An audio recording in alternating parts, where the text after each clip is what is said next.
The courthouse records in Savannah, Georgia still bear the faded ink of what locals call the Hargrove Deception, a marriage certificate dated March 15, 1855 that documents one of the most disturbing family secrets in American history. The bride's signature appears twice on the same document, once as Amelia Beaumont, adopted daughter, and again as Amelia Hargrove, lawful wife to the same man who had raised her as his own child for 8 years. But what the official records don't reveal is far more sinister, a calculated pattern of murder, fraud, and manipulation that spanned decades across the Georgia coastal plains, leaving entire bloodlines erased and fortunes stolen. The Hargrove family didn't just break moral boundaries. They systematically eliminated anyone who stood between them and the vast cotton plantations that made them one of the wealthiest families in the antebellum South. Before we continue with the story of Amelia Beaumont and the twisted legacy of the Hargrove dynasty, make sure you're subscribed to our channel for more dark historical mystery. And let us know in the comments what state you're listening from. These American secrets deserve to be heard. What happened in that grand Savannah mansion between 1847 and 1855 would challenge everything we think we know about family, loyalty, and the lengths to which people will go to protect their wealth and power. Savannah in 1847 stood as the crown jewel of Southern society, where Spanish moss-draped oak trees lined cobblestone streets and the scent of jasmine mixed uneasily with the harsh realities of a slave-based economy. The city's elite lived in magnificent mansions along the squares, their wealth built on the backs of cotton and indigo plantations that stretched across the Georgia coastal plains like a patchwork quilt of human suffering and agricultural abundance. Among these powerful families, the Hargroves occupied a position of particular prominence, their name carved into the marble facades of banks, their influence reaching into every corner of Savannah's political and social machinery. Elias Hargrove, at 52, commanded respect through a combination of old money charm and ruthless business acumen. His thick silver hair and piercing blue eyes gave him the appearance of a distinguished patriarch, while his soft-spoken manner concealed a mind that calculated profit margins with the same precision other men used to count their prayers. He had inherited Willow Bend, a sprawling cotton plantation that employed over 300 enslaved workers. But his true wealth came from something far more complex, a network of land acquisitions that had over the decades consolidated much of the prime agricultural territory between Savannah and the Florida border under Hargrove control. The Hargrove mansion on Bay Street rose 3 stories above the river, its piazzas catching the evening breeze while offering commanding views of the ships that carried Savannah's wealth to markets in New York, Boston, and beyond. Inside, crystal chandeliers cast dancing shadows across mahogany floors, while portraits of Hargrove ancestors gazed down from gilded frames, their eyes holding secrets that would die with their bloodline. Elias lived there with his wife Beatrice, a delicate woman whose frequent illnesses kept her confined to the upper floors, and their 3 children, Theodore, 25, and already managing plantation operations, Isabella, 22, and considered one of Savannah's most eligible young women, and Edward, 19, and studying law at the College of Savannah. The family maintained the outward appearance of Southern gentility, hosting elaborate dinner parties where political connections were cultivated over turtle soup and Madeira wine, while their private conversations revealed a different truth. Behind closed doors,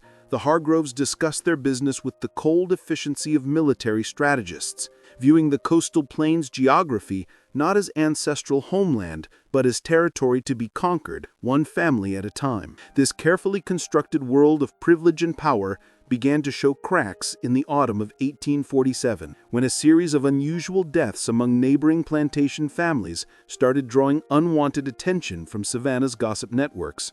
The Beaumont tragedy would soon add another chapter to this growing list of suspicious circumstances, though at the time, few suspected that these seemingly random misfortunes were connected by invisible threads of greed, manipulation, and carefully orchestrated violence. The fire that consumed the Beaumont plantation began just after midnight on November 3, 1847, during one of the driest autumns in coastal Plains memory. Neighbors reported seeing flames that seemed to dance against the sky like demons celebrating their own destructive power, while the acrid smell of burning timber mixed with something far more unsettling, a chemical odor that suggested the fire had been fed by more than just dried wood and cotton. The blaze consumed the main house with such intensity that by dawn, nothing remained but blackened chimney stones and the twisted metal remains of what had once been furniture and family heirlooms. Jonathan Beaumont and his wife Eliza died in the flames along with their newborn son, leaving only 10-year-old Amelia as the sole survivor. The child was found 3 days later by search parties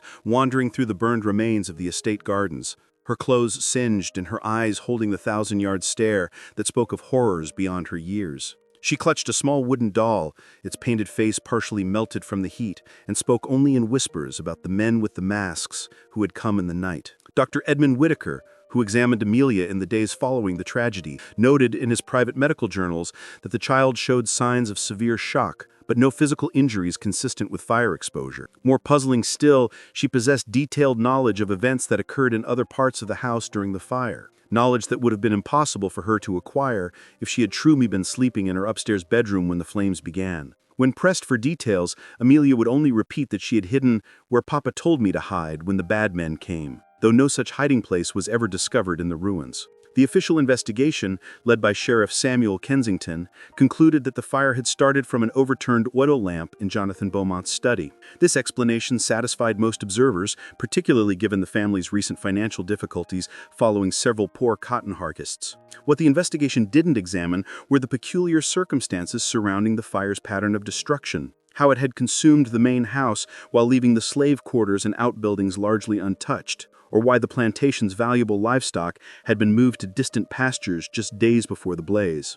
Most significantly, the investigation failed to account for several key documents that neighbors knew Jonathan Beaumont kept in his study safe: land deeds, inheritance papers, and survey maps that proved his family's ownership of territories stretching far beyond the boundaries of their immediate plantation. These papers, which would have made Amelia one of the wealthiest heiresses in Georgia, simply vanished in the flames, leaving no legal record of the vast holdings that should have been her birthright. Within hours of the fire's discovery, Elias Hargrove arrived at the scene with the efficiency that seemed almost preternatural. He claimed to have learned of the tragedy from a field hand who had seen the flames from Willow Bend. The later testimony revealed inconsistencies in this timeline that were never properly investigated. Hargrove immediately took charge of the situation, arranging for proper burial of the victims and personally ensuring that young Amelia received immediate medical attention and temporary shelter. His generosity seemed to emerge from genuine Christian charity, and the Savannah community praised his quick actions during a family's darkest hour. What they didn't know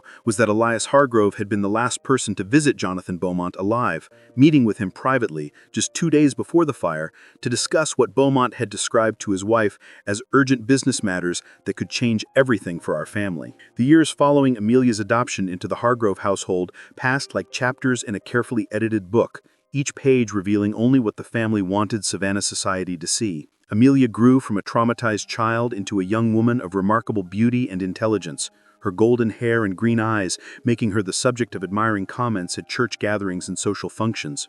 To outside observers, the Hargroves had performed an act of exceptional Christian charity, raising an orphan child as their own daughter and providing her with every advantage their wealth could offer. But within the walls of the Bay Street mansion, a different story unfolded with each passing season. Amelia received the finest education money could buy, tutored in literature, music, and languages by governesses imported from Savannah's most prestigious families. Yet her studies were always supervised, her correspondence monitored, and her movements carefully controlled under the guise of protecting her from the traumatic memories of her childhood. She was never allowed to visit the ruins of her family's plantation, told that such places would only disturb her delicate constitution and reopen wounds that had taken years to heal. Beatrice Hargrove's health continued to decline throughout these years, her frequent confinements to bed becoming more prolonged and mysterious. Dr. Whitaker made regular visits to the mansion, his black medical bag a familiar sight on the front steps, though his treatment seemed to provide little relief. Servants whispered among themselves about Beatrice's strange symptoms, Sudden episodes of confusion, violent stomach pains that came and went without warning, and periods of memory loss that left her unable to recognize her own children. As Amelia approached her 18th birthday in the spring of 1855, subtle changes began to occur in the household's daily rhythm. Theodore Hargrove, who had always treated her with brotherly affection, began avoiding her company, his face darkening whenever she entered a room.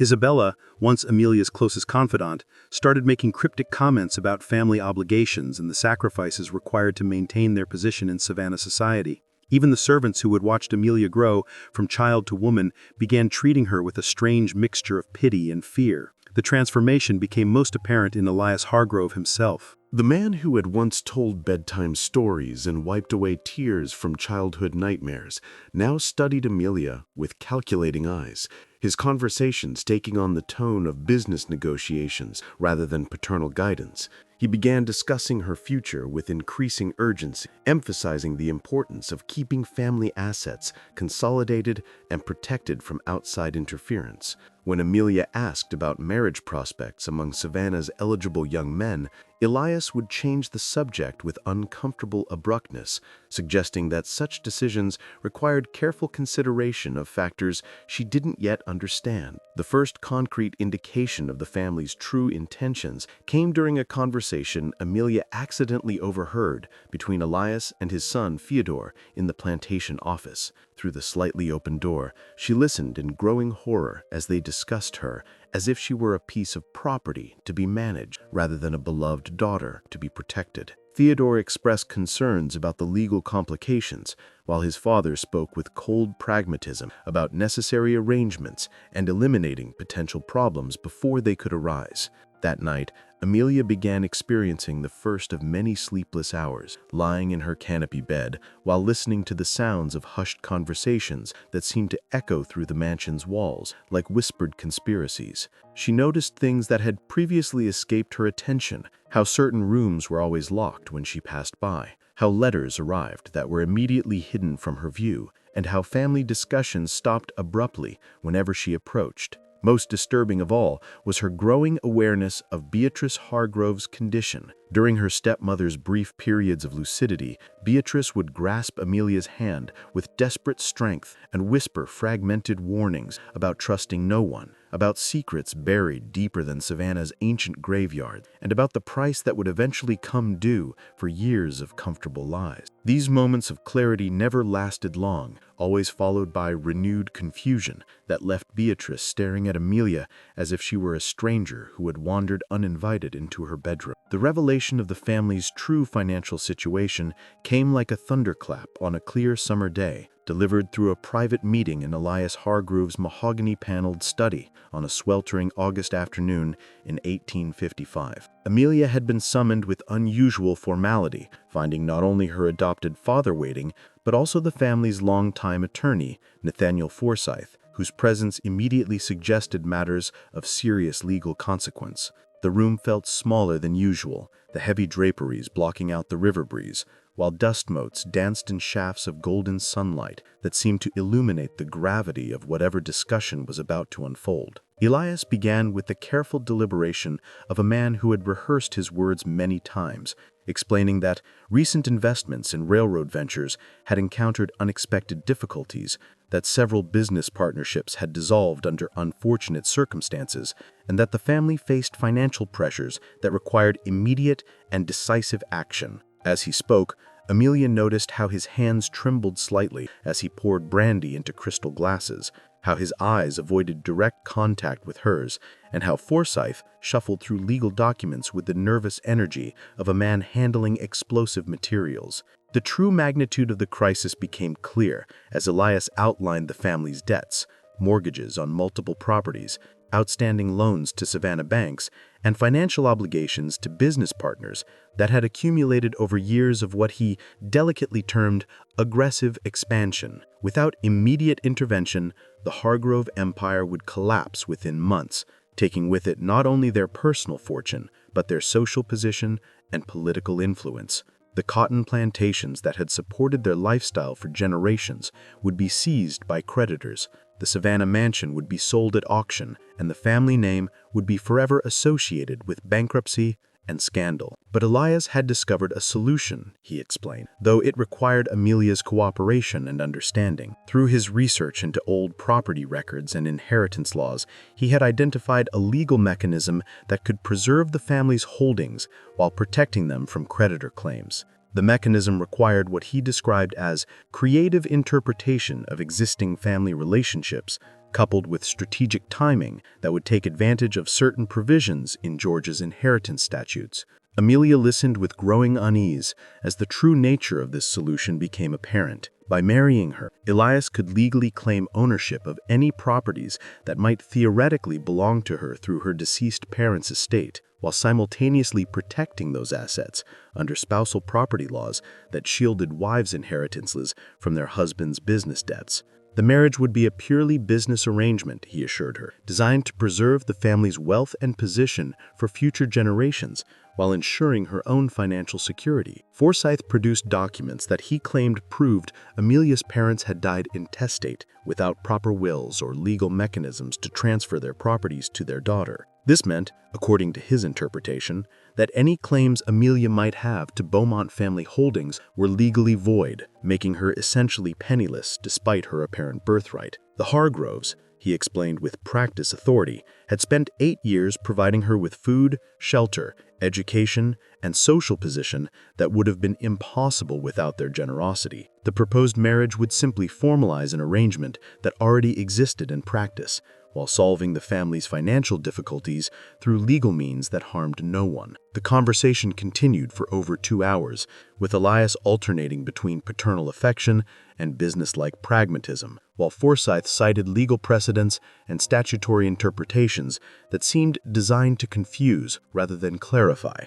Amelia found herself agreeing to consider their proposal, though something deep in her instincts screamed warnings that she couldn't yet articulate. The room felt increasingly claustrophobic as the meeting progressed, the scent of brandy and tobacco mixing with an underlying odor of fear and desperation that seemed to emanate from both men despite their outward confidence. That evening, Amelia retreated to her bedroom with a mind spinning from revelations and implications she was only beginning to understand. She had always known that her adoption represented more than simple charity, but the true nature of the Hargrove family's calculations was more ruthless than she had ever imagined. As she sat by her window overlooking Savannah River, watching ships navigate between barrier islands in the gathering dusk, she began to suspect that her parents' death and her own survival might not have been the random tragedy she had always believed. Just when we thought we'd seen it all, the horror in the Hargrove mansion intensified. If this story is giving you chills, share this video with a friend who loves dark mystery. Hit that like button to support our content, and don't forget to subscribe to never miss stories like this.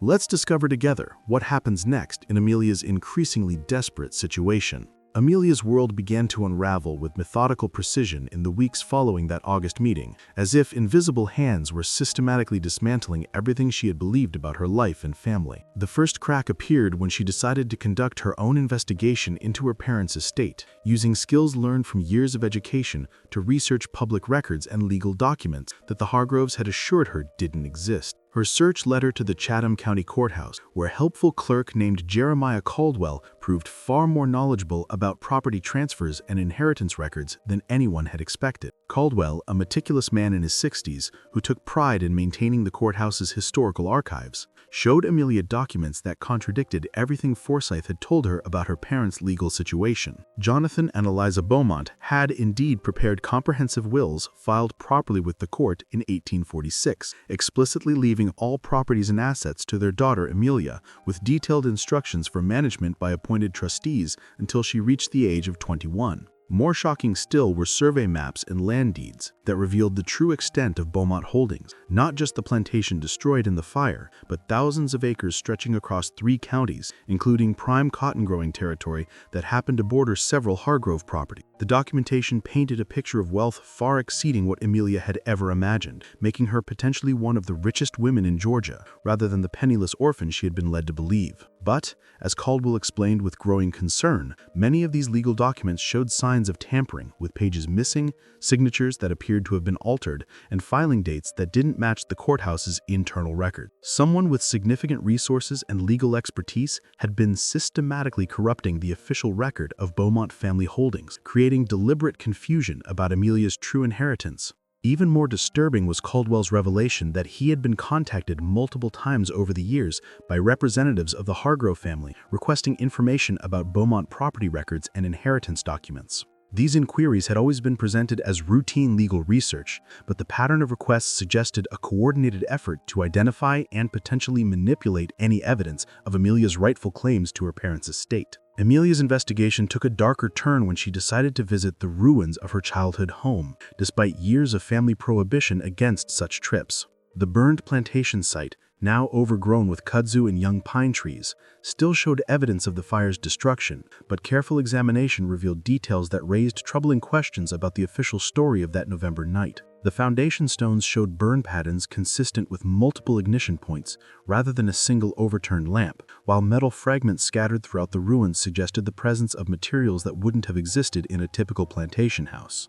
Most significantly, Amelia discovered the remains of her father's study safe, buried under collapsed timber and debris. The safe itself had been forced open with tools rather than damaged by fire, and its contents had obviously been removed before the flames reached that part of the house. This discovery directly contradicted Sheriff Kensington's official report, which claimed the safe had been destroyed in the blaze along with all family documents. As Amelia stood among the ruins of her childhood home, memories began surfacing that had been buried for 8 years under layers of trauma and deliberate misdirection. She remembered waking on the night of the fire to the sound of men's voices arguing in her father's study, remembered being hidden in a small space between the walls where her father had told her to wait until morning, and remembered the smell of coal oil being poured deliberately throughout the house before the flames began. These weren't the confused recollections of a traumatized child, but clear memories that had been suppressed by years of being told they were impossible nightmares rather than actual experiences. The investigation Amelia conducted in the weeks that followed revealed a pattern of suspicious deaths and property transfers that stretched back more than 15 years,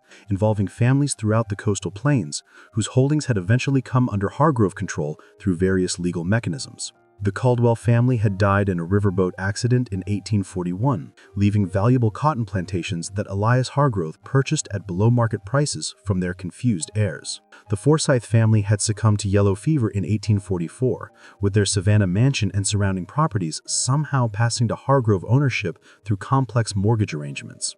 The Kensington family had simply disappeared in 1846, abandoning their plantation and leaving behind only unpaid debts that Hargrove generously assumed in exchange for clear title to their land. Each case showed similar patterns: sudden tragedies that eliminated entire families or rendered survivors unable to manage their own affairs, followed by financial arrangements that benefited the Hargroves while appearing to be acts of community service or business necessity. The legal documentation supporting these transfers was always prepared by Nathaniel Forsyth, whose practice had grown remarkably prosperous during the same period that so many prominent families had encountered misfortune. Amelia's growing awareness of these patterns coincided with increasingly disturbing changes in her daily life within the Hargrove household. Beatrice's condition had deteriorated to the point where she rarely left her bedroom, though during her brief moments of lucidity, she began making specific references to Amelia's parents that suggested knowledge of events she should never have possessed. The servants had started avoiding Amelia entirely,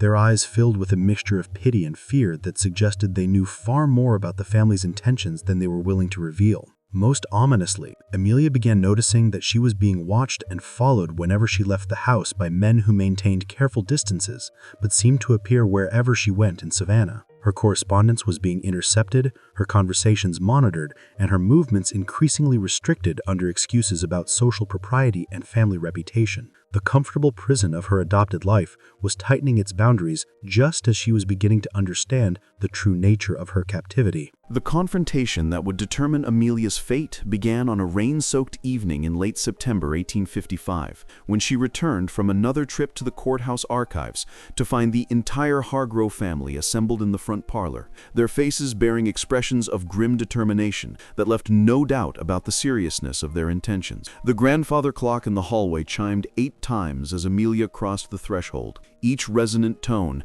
seeming to count down the final moments of the elaborate deception that had defined her adult life. Elias sat behind his mahogany desk like a judge preparing to deliver sentence, while Theodore stood by the fireplace with the rigid posture of a military officer, his hand resting casually on the mantelpiece, where Amelia now noticed a loaded pistol had been placed within easy reach. Isabella occupied her mother's usual chair with an air of nervous anticipation, her normally perfect composure cracked by stress lines around her eyes and mouth that spoke of sleepless nights and difficult decisions. Even Beatrice had been brought downstairs for the occasion, though her pale face and trembling hands suggested she was being sustained by something stronger than natural strength. A wheelchair had been positioned near the window, and Amelia could see that Beatrice's wrists bore fresh bruises that hadn't been there that morning, suggesting she had been brought to this meeting against her will. The room itself felt different than Amelia remembered from countless family gatherings and social occasions. Heavy draperies had been drawn across all windows, blocking any view from the street, while additional oil lamps had been lit to compensate for the artificial darkness. The air carried scents that seemed wrong for a family home, the metallic odor of fear, the chemical tang of medicines, and underneath it all, the sweet corruption smell that Amelia had learned to associate with her stepmother's mysterious illness. Amelia had barely removed her rain-soaked cloak when Elias began speaking with the cold precision of a man who had rehearsed his words many times. His voice carried none of the paternal warmth she remembered from childhood, replaced instead by the calculating tone of a businessman discussing the terms of a particularly difficult contract. He knew about her investigations, he explained, about her visits to the courthouse archives and her unauthorized trip to the Beaumont plantation ruins. Such activities demonstrated a troubling lack of gratitude for everything the family had done for her, as well as a dangerous curiosity about matters that were best left undisturbed for everyone's benefit, including her own. The methodical nature of his knowledge became apparent as Elias detailed exactly where Amelia had been, whom she had spoken with, and what documents she had examined during her weeks of research. Jeremiah Caldwell, the helpful courthouse clerk, had been reporting her activities to Theodore Hargrove from the very beginning of her investigation. The friendly conversations about property records and inheritance law had been carefully orchestrated to allow Amelia to discover just enough truth to understand her situation, while ensuring that every step of her investigation remained under family control. Even her trip to the plantation ruins had been monitored by the same men who had been following her throughout Savannah, their reports providing the family with detailed knowledge of what she had discovered among the burned foundations of her childhood home. They knew she had found the Fawcett safe, had recognized the multiple ignition patterns in the fire damage, and had begun recovering traumatic memories that she had suppressed for 8 years. This growing awareness of the truth had accelerated the family's timeline for implementing their final plans, forcing them to move more quickly than they had originally intended. The truth about her parents' death emerged piece by piece over the next hour, delivered with the methodical brutality of a surgeon removing infected tissue. Elias began with what he described as necessary context, explaining how the Hargrove family's wealth had been accumulated not through traditional business success, but through a systematic campaign of property acquisition that had required the elimination of inconvenient obstacles over more than 2 decades. The cotton plantations, the Savannah mansion, the political connections, and the social prominence had all been built on a foundation of murder, fraud, and carefully orchestrated tragedy. Jonathan Beaumont indeed possessed documents proving ownership of vast territories throughout the coastal plains, holdings that would have made Amelia one of the wealthiest individuals in Georgia. But his wealth represented more than just personal fortune. It posed a direct threat to the Hargrove family's continued expansion and their ability to consolidate control over the region's most valuable agricultural properties. The Beaumont lands were positioned strategically between existing Hargrove holdings, and their acquisition would have created an unbroken empire stretching from Savannah to the Florida border. More dangerously, Jonathan Beaumont had discovered evidence of the Hargrove family's systematic elimination of rival landowners, documentation of murders, fraudulent property transfers, and bribery of local officials that stretched back nearly 2 decades. His investigation had begun innocently enough, triggered by inconsistencies he had noticed in property transfers involving the Caldwell family plantation that bordered his own holdings. What started as routine legal research had gradually exposed a pattern of suspicious deaths and convenient property acquisitions that could only be explained by coordinated criminal activity. Beaumont's evidence had grown more comprehensive and damaging over the months preceding his death as he systematically investigated every major property transfer in the coastal plains since 1835. He had identified at least 17 families whose deaths or disappearances had directly benefited the Hargroves, documented the network of corrupt officials who had facilitated these crimes, and traced financial transactions that proved the family's involvement in hiring professional killers throughout the Southeast. The scope of Beaumont's investigation had become clear to Elias during their final meeting, when the desperate father had laid out his evidence with the thoroughness of a prosecutor preparing for trial. Beaumont possessed signed confessions from witnesses who'd been coerced into participating in various aspects of the conspiracy, copies of forged legal documents that had been used to transfer properties after suspicious deaths,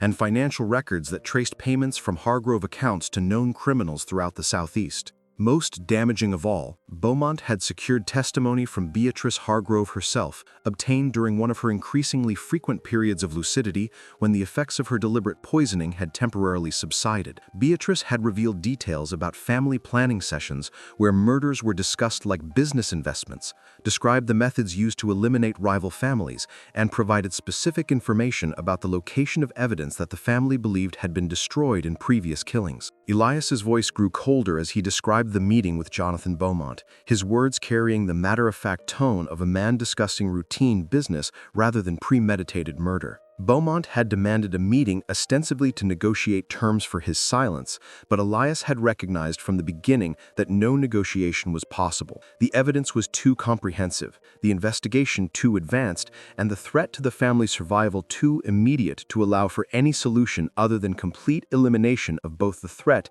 and the evidence. The fire that killed Amelia's parents had been carefully planned and executed by Theodore Hargrove and 3 hired accomplices, men with experience in such matters who had performed similar services for the family on previous occasions. These killers, imported from New Orleans, where they worked for criminal organizations along the Mississippi River, had been brought to Savannah specifically for this operation and provided with detailed plans of the Beaumont house, information about family routines, and precise instructions about what evidence needed to be located and destroyed. Theodore had spent weeks observing the Beaumont family's daily patterns, noting when the servants were dismissed, when the family retired for the evening, and when Jonathan typically worked late in his study reviewing business documents. The attack had been timed to coincide with a new moon that provided maximum darkness, while the dry autumn weather ensured that any fire would spread quickly enough to destroy evidence before help could arrive. The killers had entered through a basement door that Theodore had unlocked during a social visit earlier that week, moving through the house with practiced silence while the family slept. They had confronted Jonathan and Eliza Beaumont in the study, where the couple had been working late into the night preparing additional documentation for their planned presentation to federal authorities in Savannah. The murders themselves had been accomplished with chloroform-soaked rags that left no obvious signs of violence, allowing the bodies to be positioned as if they had died attempting to escape the flames.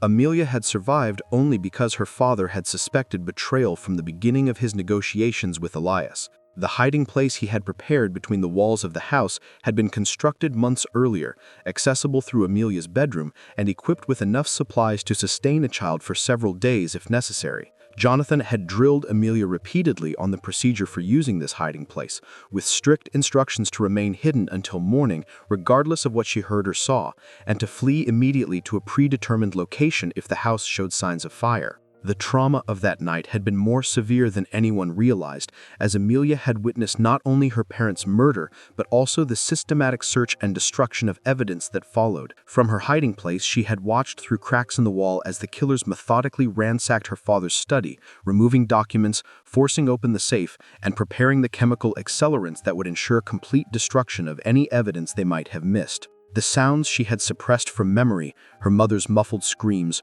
her father's futile attempts to negotiate for his family's lives, and the casual conversation of professional killers discussing their work, had been gradually returning to her consciousness during her recent investigation. The fire itself had been started with coal oil and chemical accelerants imported specifically for this purpose, substances that burned hot enough to destroy evidence while creating flame patterns that would appear consistent with an accidental household fire. The timing had been calculated to coincide with the driest weather of autumn, maximizing the chances of total structural collapse that would bury any remaining evidence under tons of debris and make detailed investigation both dangerous and largely pointless.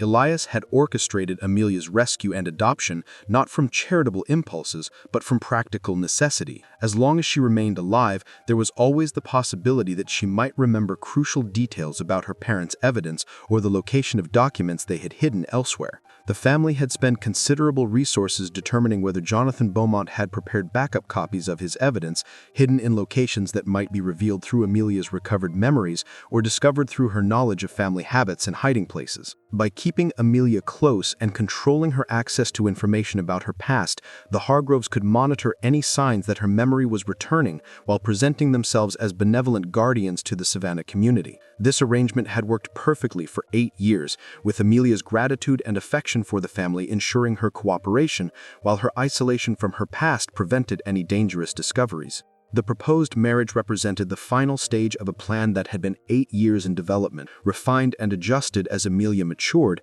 and as the family's understanding of potential legal complications evolved. Once Amelia became Elias's legal wife, any property claims she might theoretically possess would be consolidated under his control, while spousal immunity laws would prevent her from testifying against him in any future legal proceedings.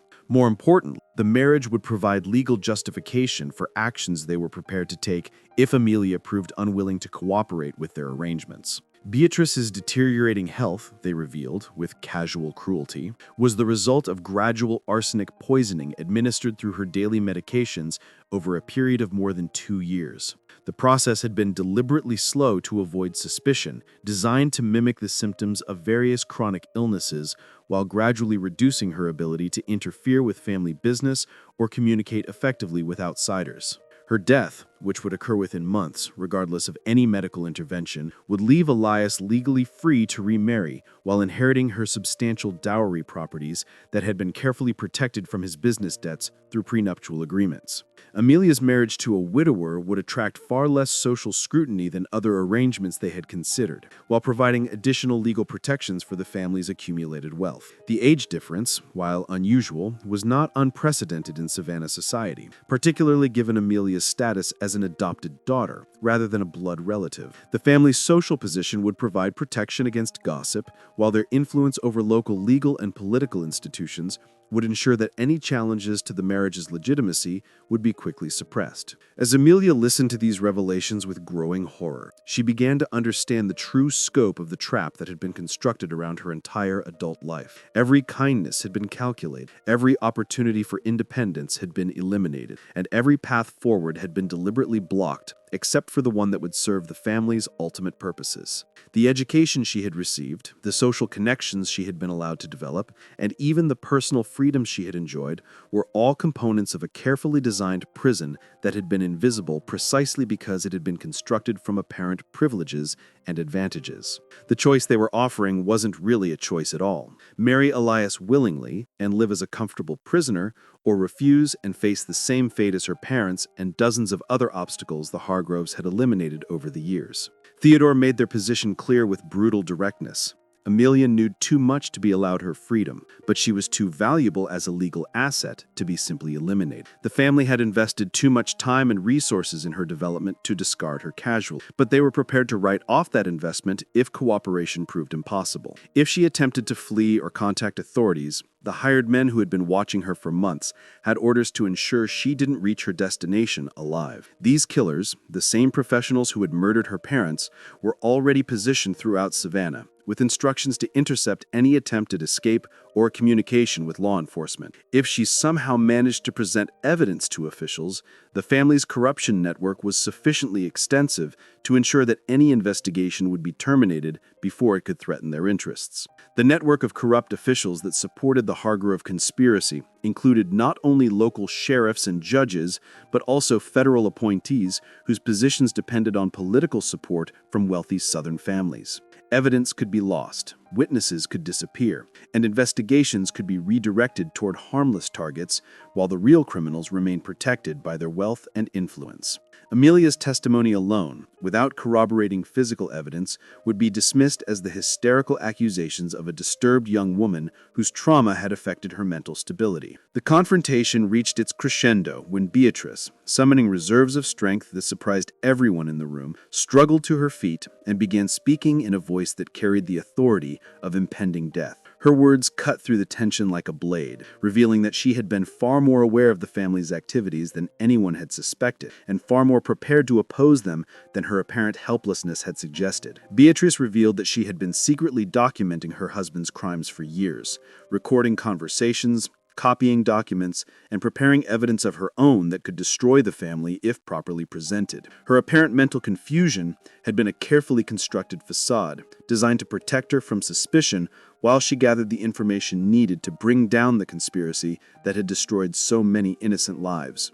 The arsenic poisoning that was slowly killing her had also provided the perfect cover for her investigation, as her family attributed her strange behavior and memory problems to the effects of her deteriorating health. The documentation Beatrice had prepared proved to be far more comprehensive and damaging than even Amelia had dared to hope, hidden in locations throughout the house that had never been searched. Her evidence included detailed financial records showing payments to hired killers, correspondence with corrupt officials, maps showing the properties acquired through suspicious circumstances, and even physical evidence, like soil samples from crime scenes, that contained traces of the chemical accelerants used in suspicious fires.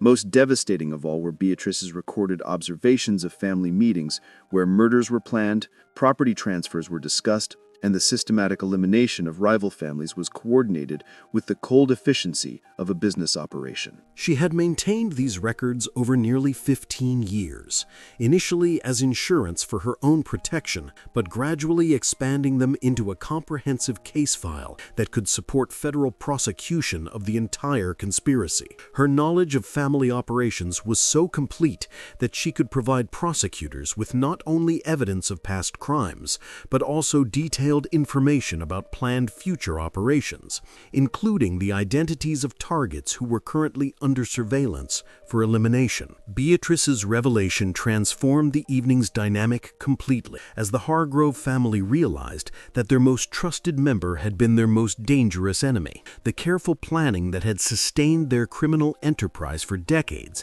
began to collapse under the weight of internal betrayal, while the prospect of exposure threatened not only their wealth and position, but their very lives. Federal prosecution for conspiracy and murder would almost certainly result in death sentences for both Elias and Theodore, while even Isabella faced the possibility of lengthy imprisonment for her role in the family's operations. The confrontation in the parlor deteriorated rapidly as Elias and Theodore realized the extent of Beatrice's betrayal and the immediate threat it posed to their survival. Elias's initial attempt to negotiate with his dying wife quickly gave way to threats and ultimatums, while Theodore moved toward the fireplace, where the loaded pistol offered a more direct solution to their problems. The facade of civilized family discussion evaporated entirely as the true nature of the Hargrove character emerged under pressure, revealing the savage brutality that had always lurked beneath their polished social veneer. Beatrice's defiance in the face of death proved more powerful than any weapon the family possessed, as she made clear that her evidence had been carefully hidden and protected by arrangements that would ensure its discovery regardless of what happened to her. She had prepared detailed instructions for Amelia about the location of this documentation, along with contacts among federal law enforcement officials who were already aware of the general outlines of the Hargrove conspiracy and were waiting only for sufficient evidence to begin formal proceedings. The violence that erupted in the parlor that night marked the final collapse of the Hargrove family's carefully maintained facade, as years of suppressed tensions and hidden cruelties exploded into open brutality that would have shocked even their criminal associates. Theodore's attempt to seize Beatrice's documentation triggered a physical struggle that ended with Beatrice's death from a combination of arsenic poisoning and trauma from the violence inflicted by her own son, while Amelia managed to escape the house with crucial evidence during the chaos that followed. Amelia's flight through the rain-soaked streets of Savannah that night marked the beginning of the end for the Hargrove dynasty, though the immediate hours following her escape were filled with dangers that tested every survival instinct she had developed during 8 years of carefully concealed captivity. The storm that had provided atmospheric drama for the evening's confrontations now served as both protection and obstacle, as Amelia navigated familiar streets that had been transformed into alien territory by darkness, rain, and the knowledge that professional killers were already mobilizing to prevent her testimony from reaching federal authorities. The evidence Amelia carried as she fled the mansion represented more than just documentation of criminal activity. It constituted a complete blueprint of the most sophisticated criminal conspiracy in antebellum Southern history. Beatrice's hidden records included not only detailed accounts of the Hargrove family's crimes, but also comprehensive information about the network of corrupt officials, hired killers, and complicit business associates who had enabled their operations across multiple states over more than 2 decades. The journey to federal authorities proved more complicated than Amelia had anticipated, as her years of sheltered existence had left her unprepared for the practical challenges of navigating Savannah's criminal underworld and official corruption networks. The federal marshal's office that Beatrice had identified as trustworthy proved to be compromised when Amelia's initial attempt to present her evidence resulted in immediate notification to Hargrove associates, forcing her to flee before completing her testimony and seek alternative routes to justice.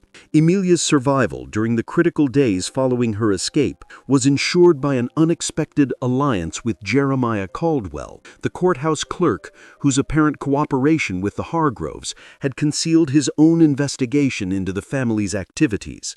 Caldwell revealed that federal authorities had been building a case against Southern criminal conspiracies for several years, using a network of trusted local officials who could operate within corrupt systems while gathering evidence for eventual prosecution. His reports about Amelia's research had been intended not to expose her activities to the Hargroves, but to protect her from dangers she didn't yet understand, while encouraging her investigation along productive lines. The federal investigation that followed Amelia's testimony revealed a conspiracy that extended far beyond a single family's greed, encompassing corrupt judges, bought sheriffs, compromised politicians, and a network of hired killers who had eliminated dozens of families throughout the coastal plains over 2 decades.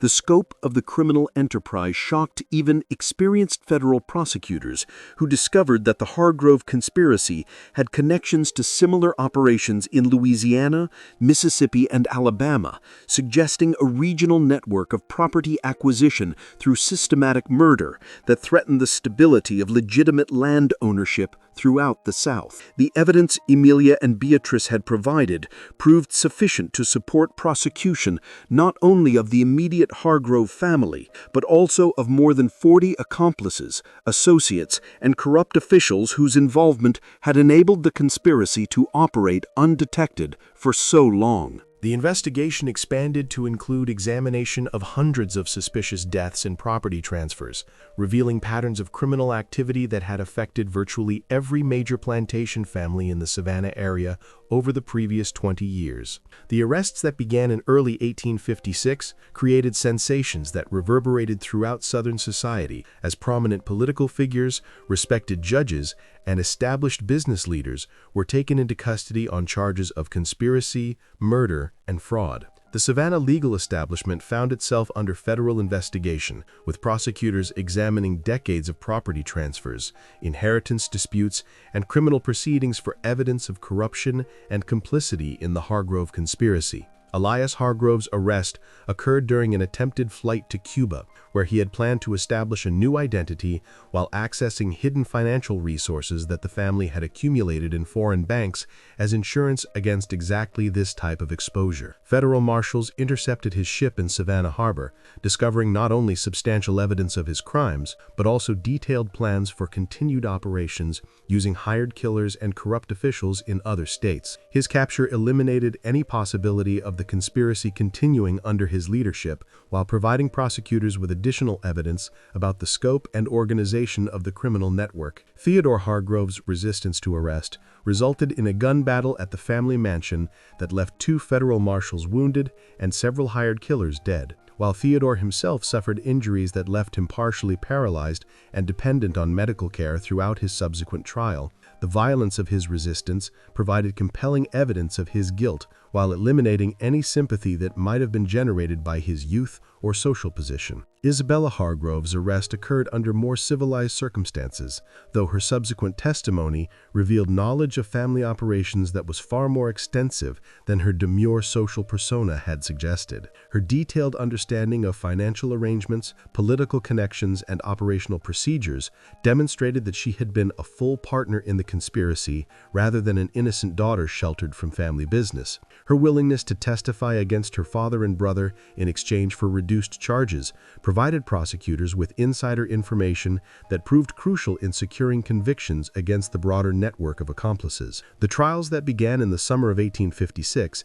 captivated Savannah society and drew national attention as the full scope of the Hargrove crimes became public knowledge. The federal courthouse became the center of a legal spectacle that attracted observers from across the country, including journalists, legal scholars, and politicians who recognized the broader implications of the case for Southern society and American justice.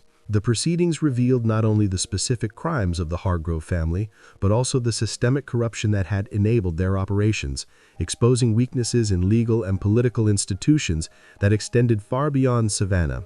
Amelia's testimony during these trials provided the crucial link between the physical evidence and the family's systematic criminal activities. While her survival served as powerful proof that justice could ultimately prevail even against the most carefully planned conspiracies, her presence in the courtroom as a confident, articulate young woman contrasted dramatically with the image of helpless victim that the defense attempted to portray, demonstrating the resilience and intelligence that had enabled her to expose the truth despite years of manipulation and control. The evidence presented during the trials painted a comprehensive picture of criminal enterprise that had operated with corporate efficiency and calculated brutality. Prosecutors documented the systematic elimination of at least 37 families whose deaths had directly benefited the Hargroves, along with evidence suggesting additional murders that could not be definitively proven due to the destruction of records and elimination of witnesses. The financial scope of the conspiracy was equally staggering, with stolen properties valued at more than $2 million, a fortune that represented one of the largest accumulations of criminal wealth in American history. Elias Hargrove was convicted of multiple counts of murder, fraud, and conspiracy, sentenced to death by hanging in a proceeding that attracted crowds of spectators from across the South. His execution, carried out in the Savannah City Jail in March 1857, drew thousands of observers who viewed his death as symbolic justice for decades of unpunished crimes. His final statement from the gallows included no expressions of remorse, only bitter complaints about federal interference in what he characterized as legitimate business practices appropriate to Southern society. Theodore Hargrove received a similar sentence, though his execution was delayed by appeals that prolonged the legal proceedings for more than 2 years. His eventual hanging in 1859 marked the end of direct Hargrove involvement in Southern criminal enterprises, though investigations revealed that similar operations continued in other states under different family names. Isabella's conviction on lesser charges resulted in a 20-year prison sentence, though she served only 12 years before being released due to deteriorating health that may have been related to her own gradual poisoning by family medicines. The broader prosecutions that followed the Hargrove convictions effectively dismantled the corruption network that had enabled their crimes, with more than 20 public officials receiving various sentences and dozens of business associates facing financial ruin through asset forfeiture and civil penalties. The legal proceedings established important precedents for federal prosecution of interstate criminal conspiracies while demonstrating the federal government's willingness to intervene in Southern affairs when local institutions proved inadequate to address systematic corruption. Amelia's reclaimed inheritance made her one of the wealthiest women in the South, but more importantly, her courage in exposing the truth provided closure for the families of dozens of victims who had died without justice or even proper recognition of their murders. The properties that were restored to her through the legal proceedings included not only her parents' original holdings, but also compensation for properties that had been stolen from other victim families who lacked surviving heirs to press their claims. The management of Amelia's vast inheritance required the establishment of new legal and financial institutions, as the scope of her holdings exceeded the capacity of existing Savannah business establishments to handle effectively.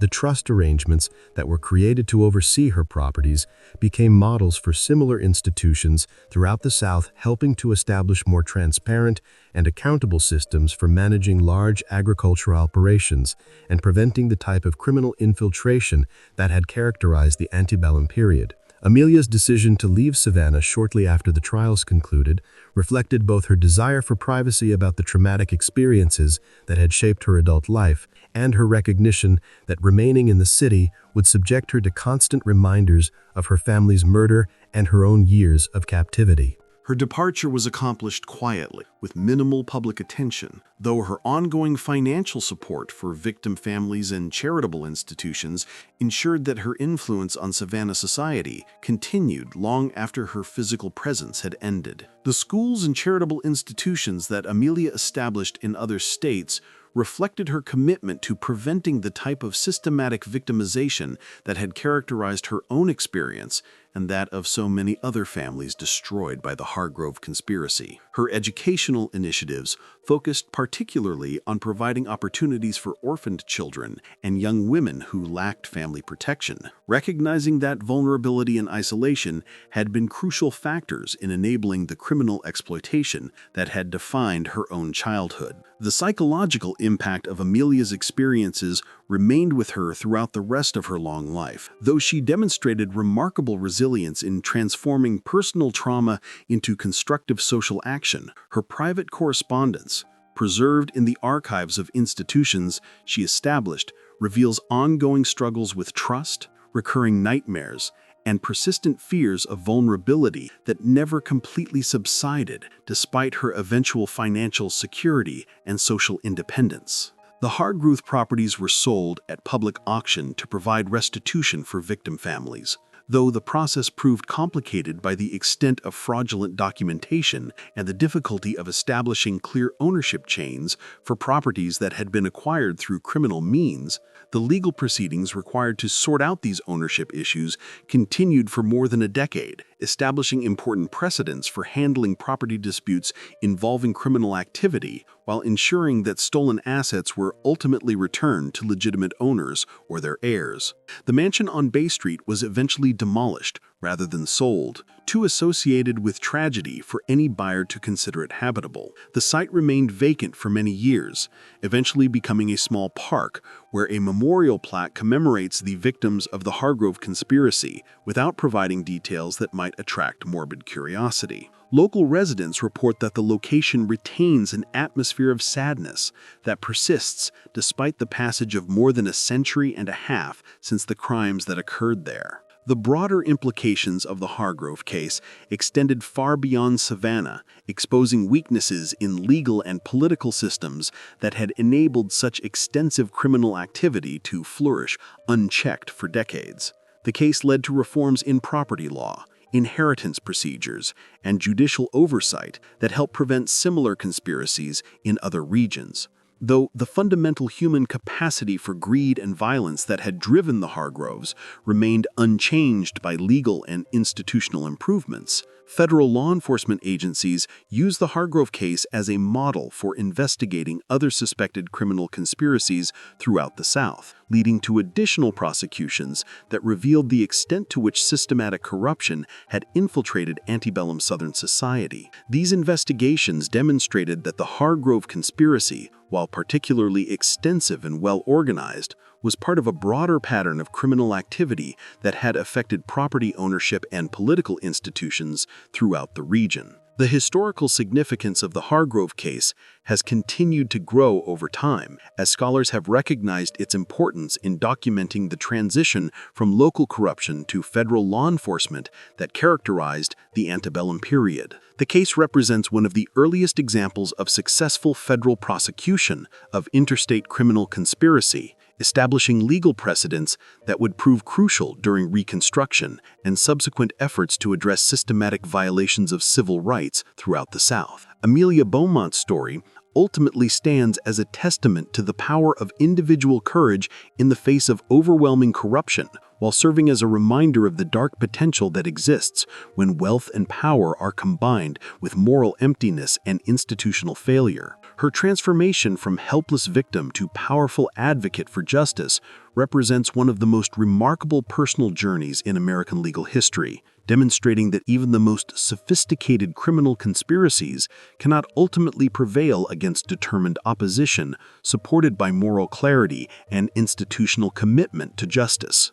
The marriage certificate that still exists in Savannah courthouse records serves as a haunting reminder of how close the Hargrove conspiracy came to achieving its ultimate goal. While the absence of Amelia's signature on that document represents a victory for justice that came at enormous personal cost, the document itself has become a historical artifact that researchers use to understand the methods employed by criminal conspiracies to manipulate legal institutions.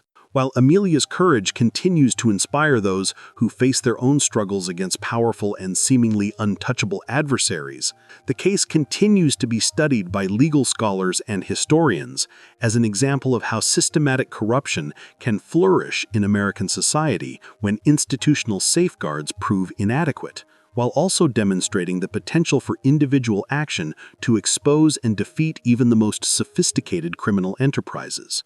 Amelia's story provides hope that justice can ultimately prevail even in the darkest circumstances, though the price of such victory is often measured in human suffering that echoes across generations and leaves permanent scars on both individuals and communities. This mystery shows us that even in the darkest chapters of American history, individual acts of courage and moral clarity can overcome the most sophisticated criminal conspiracies, though the price of such victory is often measured in human suffering that echoes across generations and leaves permanent scars on both individuals and communities. What do you think of Amelia's story? Do you believe justice was truly served, or did the scope of the Hargrove crimes extend beyond what any legal system could fully address? Leave your comment below with your thoughts about this remarkable case. If you enjoyed this tale and want more historical mysteries that challenge everything we think we know about American society, subscribe, hit the notification bell, and share with someone who loves stories that blur the line between historical fact and almost unbelievable truth. See you in the next video where we'll explore another dark corner of America's hidden past.